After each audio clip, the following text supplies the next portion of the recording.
Эрхамхундет Найдзара, дорогие друзья, уходит в историю 2016 год. Он был непростым, насыщенным подчас драматическими событиями. Приходилось сталкиваться со сложными ситуациями как внутри стран, так и на международной арене. Но всем нам чаще всего вспоминаются именно те переживания, которые приносили радость, вызывали добрые чувства и уверенность в завтрашнем дне. У нас с вами, у наших двух стран, таких моментов в уходящем году было немало.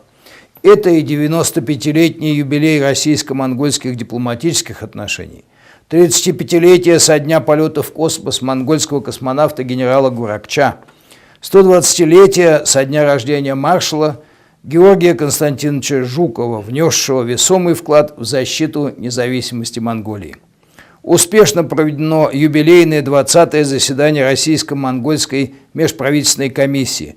С большим подъемом прошли дни российско-монгольской дружбы. Состоялся целый ряд важных взаимных визитов. Создана программа развития российско-монгольского стратегического партнерства на среднесрочную перспективу. Росло число монголов и россиян, посещающих друг друга.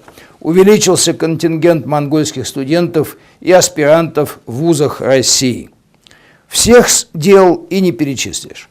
Совсем скоро в каждый уголок вашей огромной страны, в далекие юрты скотоводов, в города и поселки придет и вступит в свои права новый 2017 год. Желаем всему монгольскому народу счастья и процветания. Пусть наступающий Новый год принесет в каждую вашу семью здоровье и благополучие, исполнение желаний и новые незабываемые впечатления, радость от общения с друзьями и близкими.